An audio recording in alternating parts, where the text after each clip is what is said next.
Okay, we're here with the Bethel Royals, who just defeated Co 31 to 26 in the opening round of the 2024 Division III football championships. Joining us this afternoon, head coach Mike McElroy in his first season. Student athletes: 45, senior linebacker Caden DeWall, sophomore quarterback number 9 Cooper Drews. Coach, we'll start with an opening statement from you, and then we'll open it up for questions. Yeah, just man, tough fought game, and credit to those guys in the way that they were physical. Credit to our guys too, and just not giving up and coming out and I think finishing a game that was close. And I'm proud of our guys for the way they fought and the way they just kind of battled through some stuff today. We'll open it up for questions for the student athletes. Coach, I'd love to just hear you talk about the performance of your defensive line. Yeah, that was fun. Those guys have kind of been the anchor all year for us, and I think you look at the numbers where we were at sack wise. We knew coming in we had to get these guys to. If we could get these guys to third and long, we had a chance. They're so good when they're third and short, and with that running back and what they can do on the ground. So our game plan was, man, we got to really own first and second down. We were able to do that, and then being able to cut these guys loose. I think they're as good as anybody in the country getting after the quarterback, and I think it showed today. Caden, can you expand on that too? Not only the effectiveness of the guys in front of you, then of course you there with 3.5 sacks today, and the team with 10 as a whole. Yeah, I just want to start out by saying all glory to God. He's just helped this team to gel so well, and just the leadership and how he's grown. Each of us have man, there's been adversity throughout the year, and there's been tough stuff, but the way that he's been able to grow us and teach us to just stay steady and trust and lean on each other has been just something that I'm super grateful for, and I know that the whole D front would say the same thing. So, yeah, there's just a lot of joy on the front guys there. Just man, there's just a blast to go get after the quarterback together. There's a lot of selflessness and humility there of guys taking on doubles and just getting after it together. Just knowing that when we do our job, the good things are going to happen. Can you expand on that a little bit too? You talked about. I'd like to actually hear more about the joy. Actually, I don't need to hear about X's and O's necessarily. Talk about what it's like with that playing with that group of guys, and especially when the day when you're having great success. Yeah, man, today was a blast. There were multiple times you make a tackle and you end up face to face with one of your guys, and you're both just got that big smile on your face, just fired up. Yeah, and then just yeah, you give up a little bit, but it's we're staying right here all day. Something that the Lord has been teaching us throughout this whole year, just to stay steady. I'd say start of the year, there's a lot of up and down and man, oh, something bad just happened, or we get fired up after a big play. And I would say that very much characterized the first St. John's game. But since then, it's been no, we gotta stay steady all day. And it's man, that unconditional joy of man, we're gonna keep getting after it. I'm gonna keep making plays, and we're gonna keep getting fired up together. So, Cooper, how does 53 passes on the field? It's crazy. I think at half we're at 39 or something like that, and I was like, wow, I didn't think we threw it that much. It's not really designed to be like that, but just kind of the RPO and what they were giving us. So, as a quarterback, I like throwing the ball. So, what were you seeing? They were able to stop the run a lot. I felt good with our guys in the perimeter being able to block stuff up. So that's kind of why on some of those RPO attempts or whatever, we were able to throw it to the perimeter to get the guys involved. So.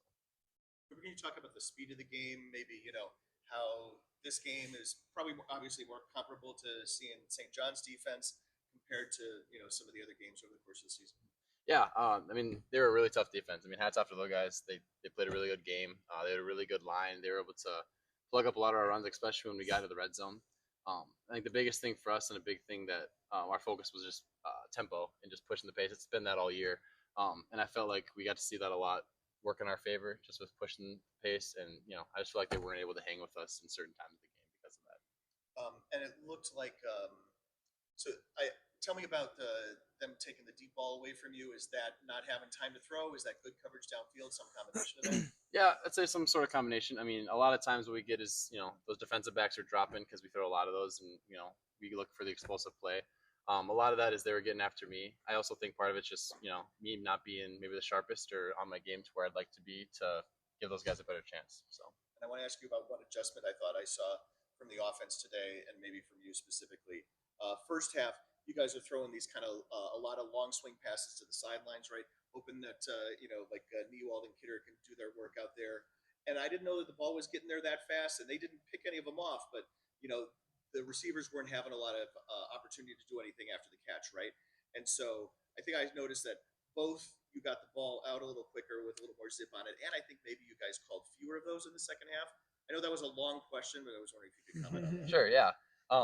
Throughout the game, they kind of gave different looks of how they, either they'll point it or they'll commit more guys out there compared to in the box. So we got different looks on it. I feel like as the game went on, I got more in the rhythm and I was able to, feel free slinging it out there or whatever. So, kind of a mix of things, but, they just gave different looks throughout the day. Mike, can I ask you to just comment on Cooper's arc of progression, his improvement over the course of the season so far? Yeah, I mean, it's been fun to watch. You talk about kind of mature guys and guys that high level of care and high level of commitment, and that's what Coop is. And for us to be able to kind of manage and lead this offense is hard to do. We ask a lot out of him of seeing stuff and being able to make decisions when bullets are flying.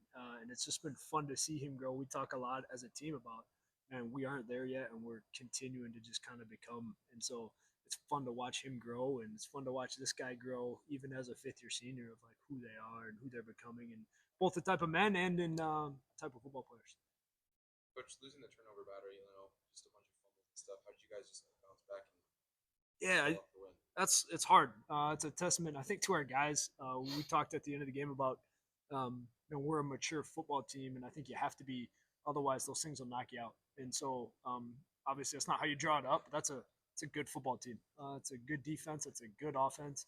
Can run the ball well, and so for us to overcome that, I think speaks to a maturity piece that I was just really proud of our guys. More questions for Coach? What's it like getting your first playoff win? It's good. It feels just like every other one, I think, but I know it means, I think what it means to this university and what it means to these guys. That's what I'm excited about. We talked about it in the huddle. It's like, man, we just get to spend one more week together, which I think this is such a special group of old senior guys that have been through a lot here, and so to get to spend another week together, that's what I'm most excited about.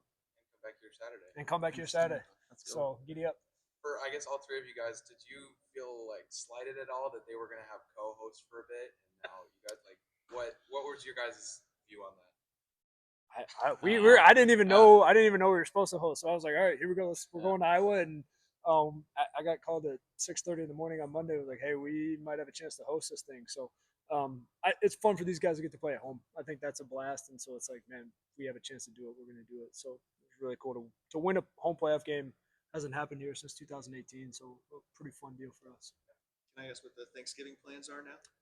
Yeah, it's just like one more thing that I never had to worry about last year, and now I gotta I gotta figure out what we're doing there and what that's gonna look like. So yeah, that's something I'll probably chew on tonight. But it's always fun and it's always cool when you're practicing on Thanksgiving. Not a lot of people get to do that, so we'll try to sell it that way to our guys. Thought you were cooking for us. Nah, I don't know if you want that. If you were cooking, what would it be? I got we call them party potatoes. I got a mean party potatoes recipe that is just they're a party. So party potatoes are my go-to. So yeah. I like that. Sweet. Well, thanks, guys. Bethel will host Lake Forest next week with a 12:02 kickoff at Royal Stadium. Beautiful. Thanks, guys. Thank you. Thank you.